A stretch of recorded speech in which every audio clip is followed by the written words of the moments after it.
into the conversation. And actually, just last weekend, I met a woman named Anna Waldman Brown, who has been doing research with hacker spaces and fab labs around the world. I think she's been in contact with, I think, 160 of them all over the place. The most interesting example is a fab lab, like of people building stuff that's going to float down, I think, the Amazon River and visit with indigenous people and exchange ideas. So I thought this was just a really compelling example of why open access publishing is important. And actually, Rich. So I want to ask my first question to Rich Schneider, who is he's with UCSF in developmental biology, and in the discussion that we had last week, the way that Rich introduced his connection with open access to me was in developing a policy for UCSF and for the University of California system. And so the idea came up of what an institution like that has, like what kinds of expectations an institution might have of free access to the stuff that their scientists, that their community is producing, versus what the general public might expect. So could you speak to that concept? Sure. And it touches upon the question that you asked and some of the things that Melissa and Mike have been talking about. So Melissa, when she talked about the Budapest Open Access Initiative, really framed open access as a movement that has two parts. One, which is making content freely available, but the second part is creating a space where that content can live, the institutional repositories. And so while Mike and other people have been working on the making the information freely available part, I've been spending a lot of energy working on the institutional repository side of the equation. And so what we've been doing at UCSF and in fact at over 500 institutions around the world have been developing institutional open access policies where we as scholars who actually generate the materials that Wikipedians would be citing and others would be referencing, we create repositories where we can deposit all of the work that we generate and have that freely available. So rather than do a traditional copyright transfer agreement where we generate the work and give the rights to Elsevier, we created a license which allows us to retain a non-exclusive right to reuse that work and put it in an institutional repository and make that work available to anybody. So to the question really about citing content that's in journals that are unknown or journals that might be suspect, what we say is that we've created repositories that mirror all of the content, or the goal is to mirror all of the content that is also available behind a paywall. So really, in essence, we're trying to undermine the need to go to content behind a paywall by making that same content freely available.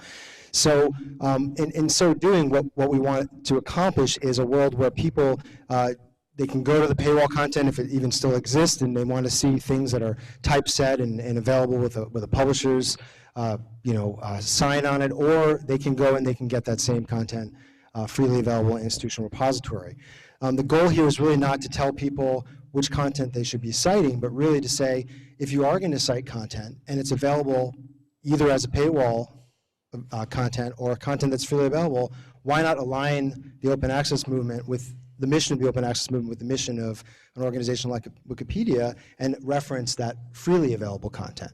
So, I mean, that's really, to me, what the goal would be in this discussion. We get some understanding of how we can reference that content. And at the same time, what that does is it incentivizes authors, faculty like myself or like Mike, who are generating this content, to put their content into these institutional repositories, because they will only be successful if we can get people to participate. So an institution like UC generates about 50,000 peer-reviewed articles every year, relative to about 1.8 million articles that are published every year.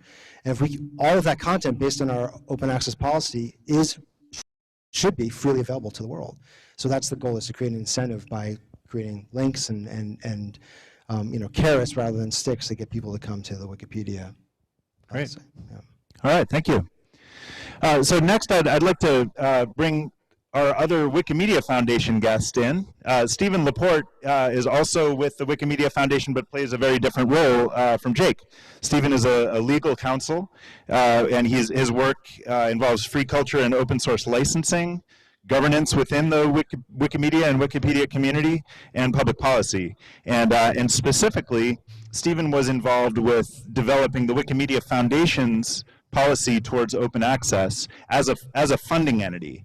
So it's the policy that requires a certain kind of open access as a condition of giving funding for a research project. So, Stephen, what I'm really interested in hearing from you is we've heard a lot about the philosophical reasons to use open access, but as a funder, what are the practical reasons to use open access? What are the benefits to a funding organization in accomplishing its mission? Yeah, so the Wikimedia Foundation, can you hear me? Let me see the red light. Yeah, that's good. Yeah, okay. Yeah, the Wikimedia Foundation published our open access policy in March of this year. And it's something that, can you hear me? No? Yes? Okay. Yeah, it is green. Hear me now? Yes? Okay, cool. Yeah, the Wikimedia Foundation published our open access policy in March of this year. I don't think we were making a big philosophical change when we published this policy, but writing it down was something that was very helpful for us because it allowed us to engage in conversations with the people who we fund, with the people inside of our community that are interested in the work we fund, and helped us come up with sort of a centralized standard that we can point to. And I saw a lot of conversation around the importance of having that standard written down, especially when we're working with people that might have to talk to other institutions or other funders as well as the Wikimedia Foundation. So just to give you a picture of what the Wikimedia Foundation does, we have a grant-making team that provides some funding, and that includes some research. We also have an analytics team in-house that sometimes works with computer science students and others to look at Wikipedia as a model of a collaborative community or an open source project. So there's some computer science research that uses our data. And then finally, we actually do have employees that publish some research themselves. So all three of these fall within the scope of our open access policy and now have a very clear standard on what they need to do, what they need to release open source, where they need to put it, and it ensures that 100% of that work ends up being open access. And I think the benefit for us is largely symbolic, but it also ensures now that people who cite to this material on Wikipedia, which I think is sort of the main focus of this conversation, have access to it too, and that's obviously important for the organization that hosts Wikipedia. Okay, so I'd like to finally, I'd like to circle back to an idea that Melissa brought up in her introductory comments.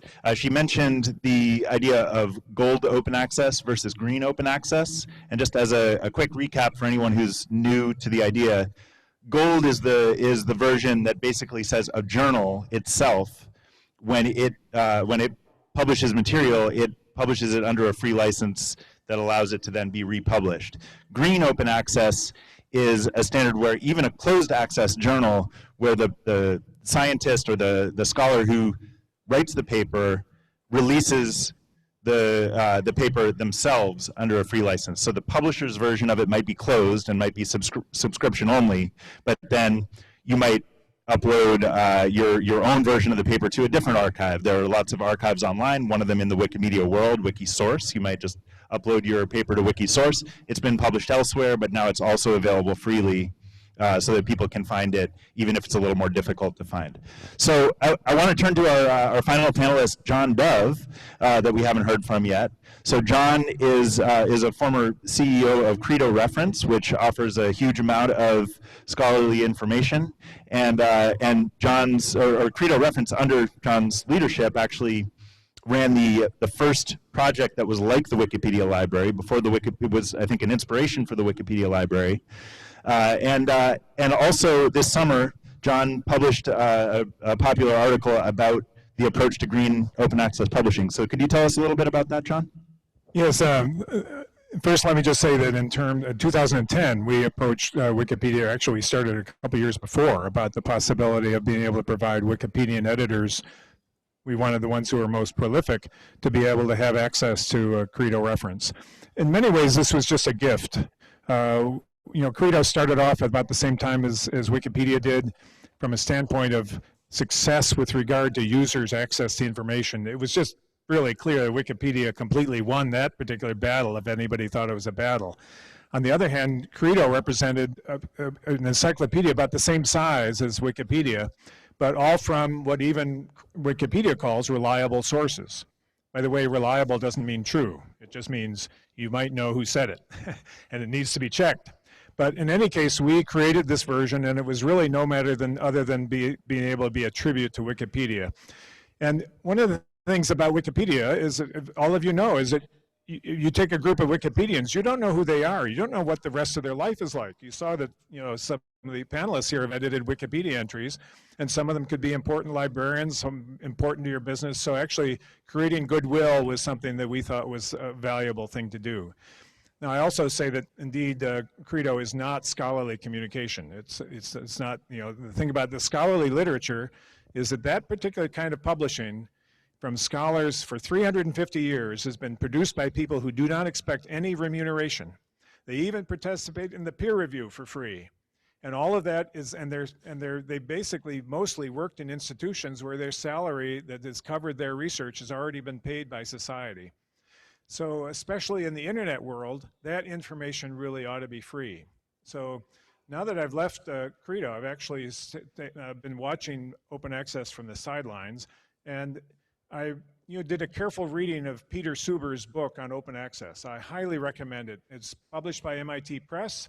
It is now available open access, so you can download it from their website. And he is a very clear writer. So if you want to really know the intricacies of the difference between green and gold and some of these different issues, he's a really good writer. And having read that, it occurred to me that actually there's an opportunity for both gold open access publishers and others who have references to sources. The Wikipedia has references to the knowledge, and those references are really valuable. Now, one issue I would take with Michael in terms of worrying about this connection with Elsevier, it's certainly true. Elsevier did this out of publicity, get PR. They don't really need to make money on this. Their money is secured by the fact that they still hold a monopoly position on the control of the scholarly literature. I was just at Purdue University this on Monday, and the head librarian there, Purdue is one of the top research libraries in the country. They're part of the American Research Libraries. When the librarian said that when he arrived in 2004, their subscription budget was $8 million. This year it is $14.4 million, and they haven't added any new journals.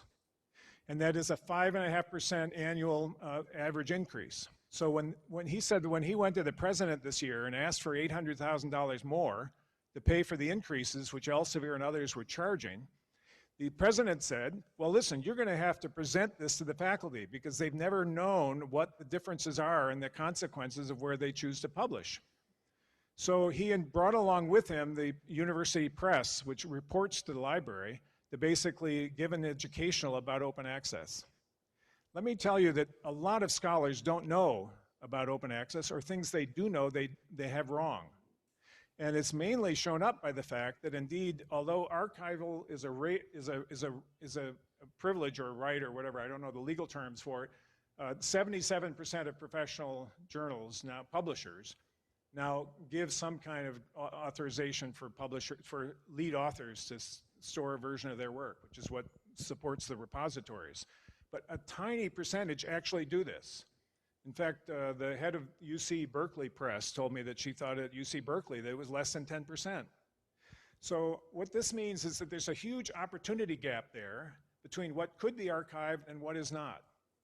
So I think there is a window of opportunity there for gold OA publishers, for Wikipedia, which has very important references, and even for some of the university presses. 30% of them now belong to the library, so they feel the pain of the library at the same time as they're publishing. To look at the reference sources, this is the gateway into the professional literature, and find out which ones aren't archived as well as they could be. And then ping those authors and say, hey, listen, good news, you're about to be referenced, but we noticed that you're not open. So if Wikipedia could look at its 1,000 most referenced sources and say, well, gee, you're not open, but you could be, then you could apply pressure to make that happen. So I would say with regard to Elsevier, bring on board all those locked up, closed references, and then beat up those professors to understand that they could make them open and that that's the right strategy. So Finally, we're starting to see the hints of the prize fight that we were all promised today. Beat them up.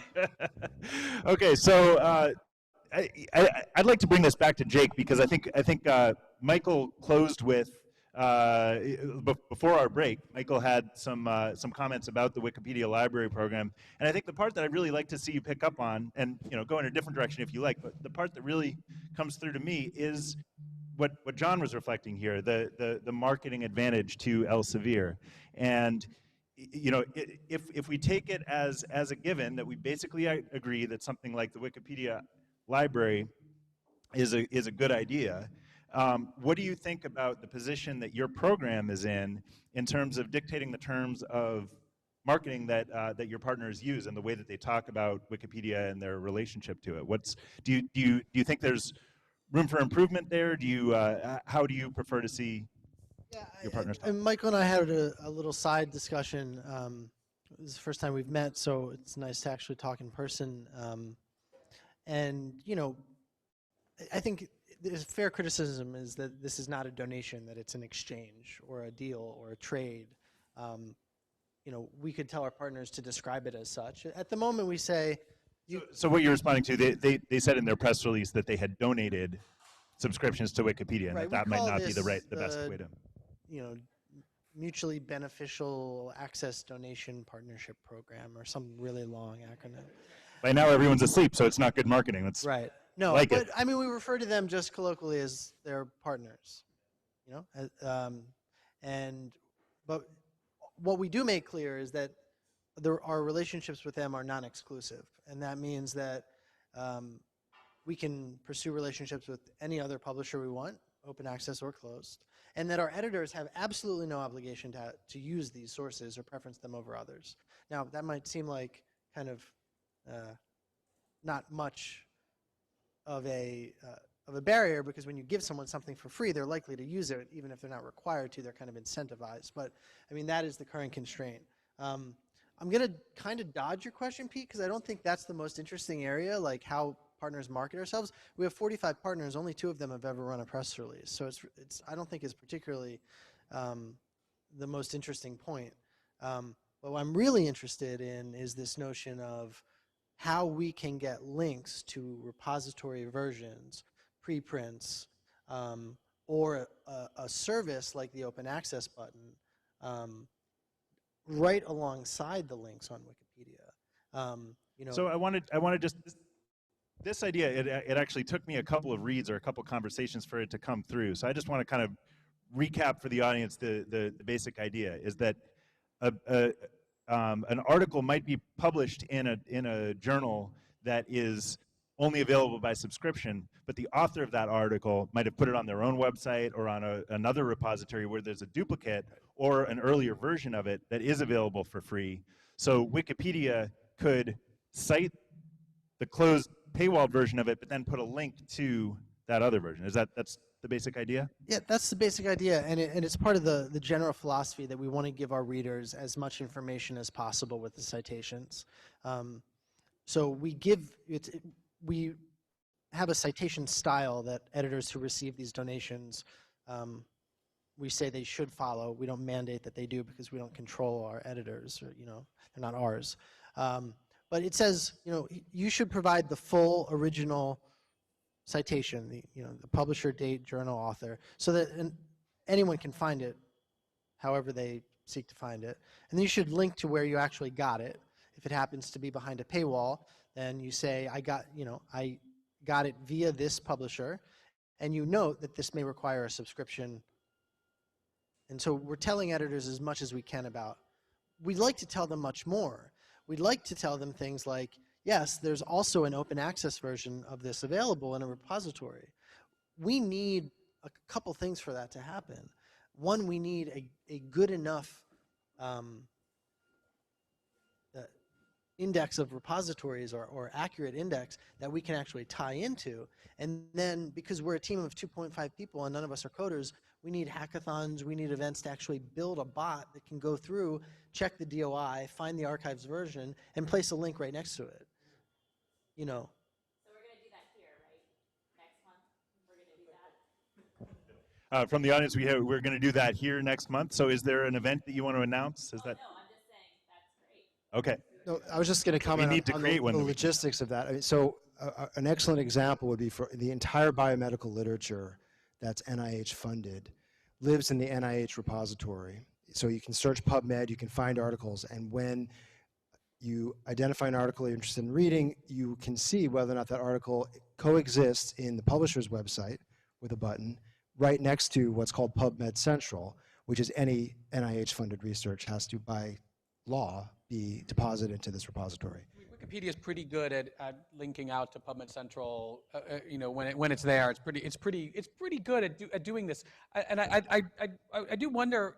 It raises a point that I think most people probably here are aware of, but it's worth saying, which is really, you know, one of the problems with posing Elsevier as the enemy here is that Elsevier is just the medium through which people are acting. They have power in various ways that they exploit. But our real conversation, the real target for who we should be talking to are the authors of papers, right? It's the authors of papers who ultimately make a decision to send it to a publisher that's behind a paywall and to not make things freely available. So I just wonder in this sort of hackathon world if there's, you know, part of the reason why people don't make copies of their articles freely available through archive is that they see very little benefit. Sometimes, you know, the NIH has mandated it and you can't get your grants renewed if there's not a PubMed Central ID. So there's a strong incentive to do it just from that material sense. But there's never, as far as I know, never been an effective carrot version of this, of getting people to participate in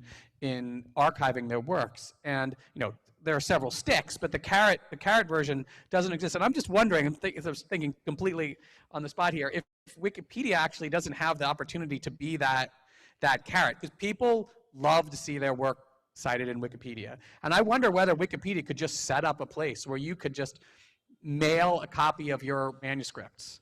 Don't even have to do much with them because somebody could deal with this behind the scenes with coding. I don't have to provide information. I can if you send me a copy of your paper, I can match it up to the reference. If Wikipedia just set up a way for you to just, you know, email Wikipedia a copy of your paper, we'll keep it in our library and we'll make it available. That's something people like. The idea that someone in Wikipedia is going to link to their article it's easy. If you make it really easy, they send it to you. This could, you know, it could have a huge effect, as well as benefiting all the editors who get access to all this stuff instantaneously. Okay, so I see John wanting to respond to that, and then after that, I'm going to want to come to Stephen for another comment. So go ahead. Yeah, I think this is a really good point. And actually, one thing some people don't realize is, you know, you use a DOI because you think that's good hygiene. Can you tell us what a DOI is? Digital Object Identifier, and it's issued by an organization called Crossref.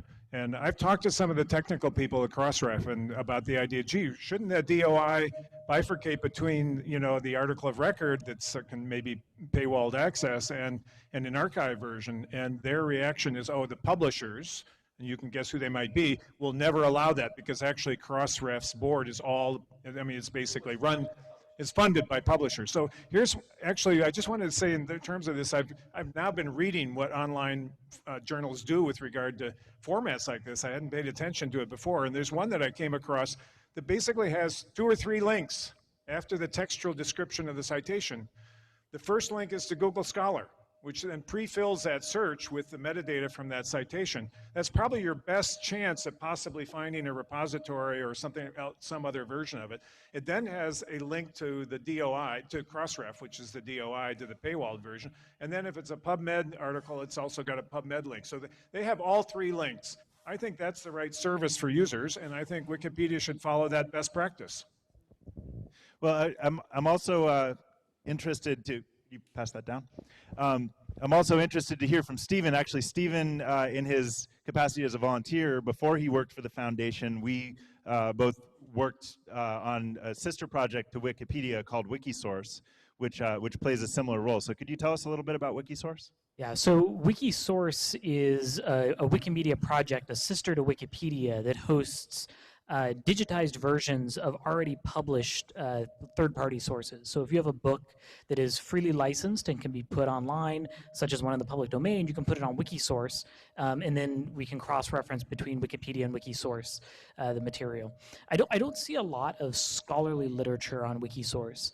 And I'm not sure if that's a problem with maybe the Wikisource community, or maybe scholars don't know about it, but it exists. And I think if people are looking for a place to put their material online, there's certainly somewhere in the Wikimedia universe where that material can go. And as a huge side benefit, Wikisource is free for 300 or 400 million people in emerging communities around the world through our Wikipedia Zero program. So it would actually be not just free of a paywall, but free of data access charges, because we have relationships, which are also somewhat controversial in a certain way, with telecom companies. That's a really good segue. Did you want to add to that? Yeah, just on the other comments that came up, I think those ideas are really great. I mean, if people here are interested in building places where people can email in an article and have it, synced up with Wikipedia, I'm pretty familiar with the open data that's available on Wikipedia and the APIs we have, and I'd love to talk to you afterwards. So I know we have some programmers in the audience. Talk to me.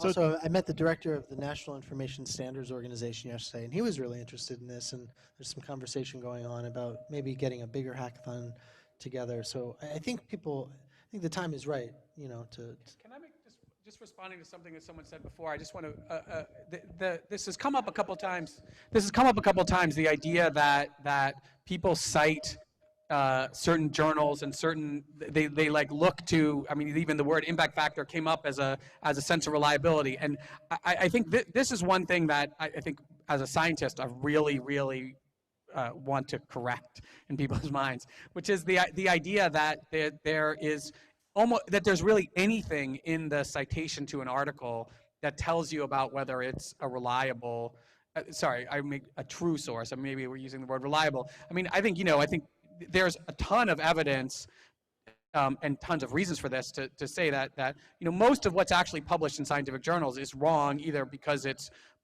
sometimes because it's poorly constructed, but often just because science works that way, that a lot of what's published is wrong. And I think one of the things that I think has to change, both in the way that science communicates itself and as well as in the way that people perceive science, is to get away from the notion that there are references out there in the scientific world and probably in the universe at large that you can rely on as carrying factual information. They're not sources of truth. They're sources of data and methodology and things like that. But in particular, it would be a real bad thing if Wikipedia became a way of further reifying the notion of impact factor as a guide to what types of information are useful, because part of what the open access movement is fighting is the notion that journals are the best arbiters of the best arbiters of what work is important and good, and if Wikipedia sort of becomes a tool for saying that if it's in nature, it's more likely to be accurate than if it's in something else, it makes our work a lot more difficult, and it's not an accurate reflection of scientific reality. Thanks. I mean, to that point, like our policies, we have certain amounts of discretion, but we're basically supposed to rely on what the general consensus is. So with sources, we look for sources with a reputation for fact-checking and accuracy. So yeah, Nature has that, but so does PLOS now. So I would say that reputation is in both cases is probably not properly perceived. I mean, I think that Nature, I think it's important to understand what they do and don't do. They send papers out to 2 or 3 people at one fixed point in time and have them assess it for validity and accuracy. But then there's really no follow-up on that. The work can turn out to have been looked good at the time, but turned out to be wrong for all sorts of reasons. And I mean, this is something that we are all trying to change the way that the scientific community imparts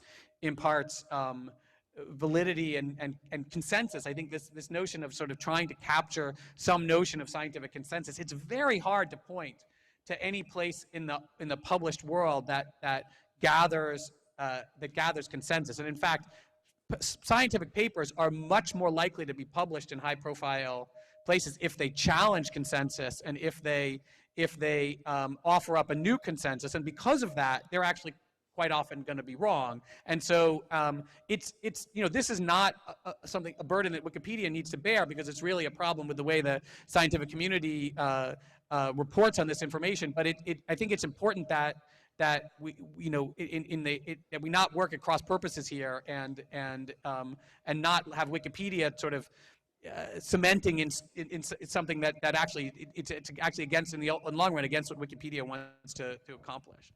Okay, so I'd like to move rather fluidly into questions from the audience. So as I have another couple questions I'm going to ask here, but if you have a question you want to ask of the panel, please just step up to the microphone over here, and when I see that, I'm going to know that I can call on you at any moment. And if you're online, please tweet to the hashtag or IRC, and we'll try to take those questions. We'd be happy to bring a mic to you as well. I just heard that there are some interesting systemic bias issues around having people stand up and go to a microphone, and I'd like everyone to ask questions. So we'll bring you a mic. Okay. So I wanted to kind of we're getting a lot into some details and technicalities here, which is great, and I think there's going to be more opportunity to do that. But I want to kind of step back and look from a higher level for a moment too. There's a moment in Wikipedia's history that I think really highlights something of interest both to Wikipedia and to open access, and that's in 2006. The Wikipedia community and then the Wikimedia Board of Directors changed the movement's vision statement, which had been, imagine a world in which everyone has free access to the sum of all knowledge, to imagine a world in which everyone can share in the sum of all knowledge. And I think that was a very important moment for Wikipedia, because it acknowledged something that had always been true of Wikipedia, is that we want people to be generating knowledge and participating in knowledge as much as we want them to be able to read it and consume it. So I'd like to hear, I think this can maybe be a quick one, but I'd kind of like to take your temperature just for 30 seconds or a minute from each of you, either from the perspective of open access, where there's kind of a similar thing with open access, right?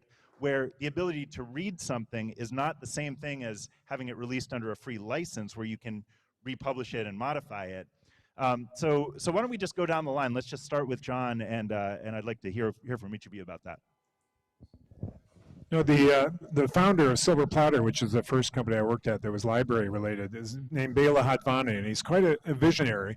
And he, for instance, had this phrase, a competitor is just somebody you haven't learned how to collaborate with yet. He said you should really focus your attention on adding value to the constituencies that are important to your ecology. And that's part of what sort of led me to sort of spawn this idea of contributing to Wikipedia.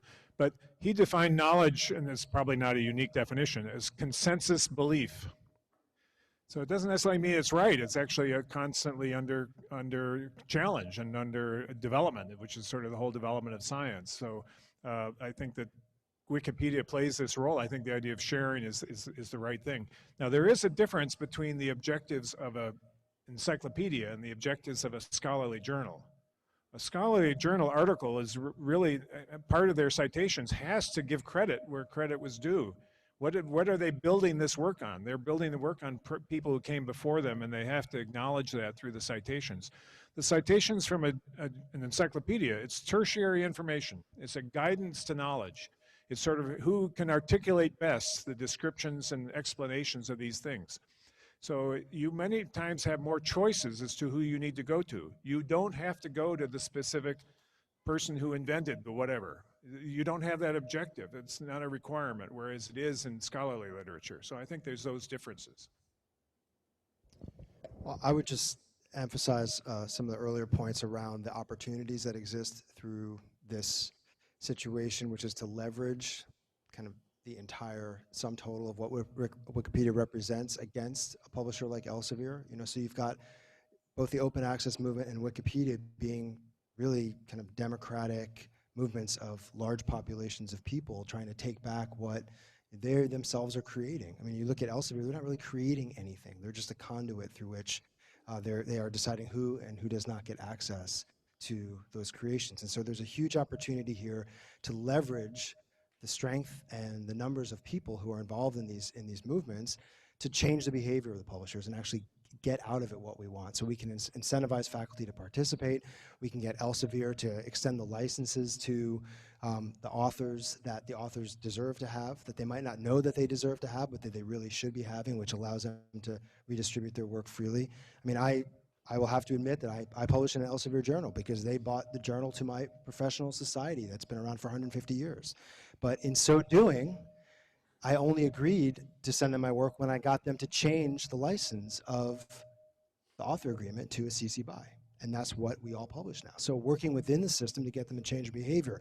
And I certainly can't change all of the behavior of Elsevier, but I can take it one step at a time in a much more pragmatic way than my friend Mike might take, but to really try and change behavior. But I think Wikipedia can do that just based on the sheer volume of what it's trying to accomplish. And so this is an opportunity to kind of change the balance of power against large publishers like Elsevier and Wiley and others. I mean, sort of getting back to the question, which is, my involvement in this and still my main interest in open access was actually not about getting people access to the scientific papers. It was about taking the scientific literature back from, taking the people who create knowledge to take it back and to use it in more interesting ways, right? One of the tragedies. Take it back from the publisher. To recover our ability to not just get access to scientific papers, but to use them in interesting ways. That's what got me involved in it. It was our inability to actually use the scientific literature, not just as, published information on pages that you would read, but as data and information, and to sort of create a live, organic, collection of knowledge. I mean, thinking back to the origins of the open access movement, at least in my world, it was all very much alike to what Wikipedia is trying to do, which is to no longer view what scientists create as a balkanized set of pieces of knowledge that you put into papers, but as a large collective that evolves over time, that people can build upon and use, and engages a much wider group of people in the process of creating new knowledge based on what was already previously created. And I still think we're 20-ish years into the modern internet, and the fact that we still can't do that you can't go somewhere and just get access to every all scientific knowledge that's ever been created in one place without having to think about who published it or what format it's in or anything like that. That's the real tragedy. And it's when we started PLOS, the way we conceived about the open access scientific literature was not as just a isolated thing, but as the first layer in a universe of knowledge that was being created on top of it. And a lot of what we wanted to do and still have not achieved, but are striving to do, is to have an almost seamless integration between the kind of things scientists are doing, where they're producing primary knowledge and commenting on the knowledge that came before them, and what Wikipedia is trying to do, which is to synthesize and integrate that into something that's easier for people to digest. It provides a kind of guide to the literature. And I really hope that we can do a better job at integrating those two things. Forget about the details of where stuff is published. It's really about that. It's about a better integration between the stuff that scientists are creating, the knowledge, the data and information that scientists are creating, and the kind of knowledge and consensus and curation that's happening at Wikipedia. Both communities need each other. The scientists need that to happen in a much better way, and the people who are building these encyclopedias need the scientists to be producing it in a way. And I think if we look at what we're doing as part of a common effort, I think we'll both benefit tremendously from it. I hope this doesn't sound tautological, but I think that knowledge is whatever you need to know. And that depends on who you are and what context you're in. So for Wikipedia, our audience is the general public. It's the average human being. And so the average human being reading about a given topic, a summary is a pretty good place to start with a link to a list of sources. That's what they need to know. If you're a scholar and you're doing that, you need access to the underlying literature in the paper that was cited so you can confirm it for yourself. And if you're a scientist, you might need access to the data underlying the research so that you can do the analysis yourself. And if you're retraction watch, you need access to the protocols so that you can test to see if it was done right. Like, so I think knowledge is depends on what you need to know, and that's partly, you know, there's different views involved. You know, the community of academics and scholars is different than the community of encyclopedia editors, is different from the general, you know, humanity. So there are those overlapping spheres, and I think that, you know, we just need to help them overlap more. You know, I would say we all wear all those hats all the time. Like, one thing I think is, you know, there's no, people don't fit into those boxes in their entirety. I mean, you know, I'm sometimes a scientist, sometimes I'm, you know, more like retraction watch, sometimes I'm just a scholar, sometimes I'm a member of the public. And I think one thing that we strive to do is to make more and more people exist at all of those levels, rather than just as people who absorb information at the level of they read a Wikipedia page to get knowledge, that they actually help create them, and that maybe that'll help get more and more people to start creating the underlying information upon which we build. And You want everyone to be able to move more fluidly through different kinds of roles where you're consuming information, you're producing information, you're commenting. Yeah, Stephen.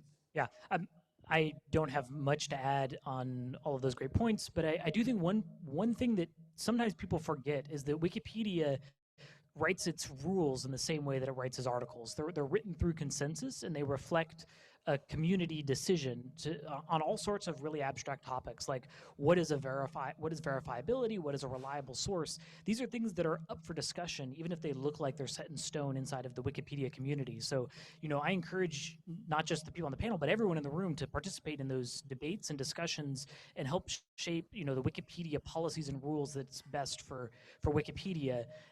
Don't treat the reliability rules like they're set in stone and something that, you know, you kind of have to follow because they come from on high. That's not how Wikipedia works. Excellent point. Thank you. So I see, Mike, you have a question in the back, and just maybe check that microphone that it's on. There should be a green light. If it's red, then you need to push the button on the bottom. Hello. I think it was Melissa mentioned in the intro that one of the big accomplishments of the open access movement has been a public funding mandate. So research that's paid for publicly should be accessible to the public. As far as I know, the Wikimedia community hasn't been hugely active in doing the advocacy that's necessary to make that happen at a broader scale. Most of its advocacy has been defensive rather than offensive. And I wondered whether what the effect of the Wikipedia library might be on whether the community moves towards a more offensive stance in terms of supporting public funding mandates. And one possibility is that the most prolific Wikipedia editors will kind of be sated and won't actually worry about access to the rest of the world, which is actually how most scientists seem to act. On the other hand, though, they might realize this is what everybody else is missing and inject some additional energy into the Wikimedia's consensus process to take a more offensive stance, which will. So I think Stephen's volunteering to be the one who gets offensive here. Yeah, so I might have trouble getting offensive. We do tend to focus on sort of defending Wikipedia and Wikimedia, but there are a few sort of proactive initiatives that the Wikimedia community is working on. I think most of those come from our chapter community. So there are volunteers and fellows with our German chapter that have been working in the European Union to get public funding or public domain for public funded works passed as sort of a Europe-wide policy. I think they're focusing mostly on cultural works like photographs, but they do have like a policy agenda they put forward, and that's something that I think is very popular among a lot of the Wikimedia community. On your point about sort of satiating the most active editors, I'm less concerned about that because I've noticed that the Wikimedia community is very big and people have different interests in how they engage. So the people writing a lot of Wikipedia articles are often not the ones going to the European Parliament to advocate for policy positions. And just because we're satiating one group doesn't mean that the other isn't going to stand up. And I think there's definitely a lot of room for us to grow in that area, but I'm seeing more interest in being proactive, and I think we should perhaps discuss more about how we can take good stances. Okay, so I am being advised we have 5 minutes left. So John, could you maybe make a very quick comment, and then I see James has a question in the back, and hopefully if we can move quickly through just that, run we the might mic for have time anyone for who another wants to question. ask. I'm just carrying around the mic, so just if anybody wants to put up their hand after you've spoken, I will be happy to bring it to you. So I think the mandates have been absolutely essential in terms of showing where the future is going to be. But one of the windows, because I've been looking at this question of reference sources, my brother's been publishing in genetics and molecular biology since 1963. He's still an active researcher and publishes. Not all of his articles are important, but if anybody's citing some of his articles, those are the important ones out of the backlist, which ought to be free. Because all of his research is NIH funded, everything's been open since 2007. But if he got beat up by the fact that some article that he wrote in 1990, which is still being cited a lot, that he would actually then take the effort to go and figure out a way to archive it. So that's one of the reasons why I think we're now at a point where we can start paying attention to the whole backlist of literature, and Wikipedia and current publishers are the ones who, by these citations, they would end up piling on the most important of those backlist articles. And I think that would be a neat benefit of it. Just one, I'm going to let you respond, but just I want to get this question out here because I'm going to want to wrap up after this. I'd like to hear at least from Jake and Michael, just to kind of tie up everything we've discussed. What's the single thing that people in our audience can do to best advance the mission of Wikipedia, the mission of open access? So, Michael, I know you had a response to John. You can start with that. It's not unrelated. I mean, okay. I think actually, if you had if we had to point to one thing that keeps, why is it that this doesn't happen, right? Why is it that scientists don't actually make all their work freely available, even though they're not getting paid for stuff?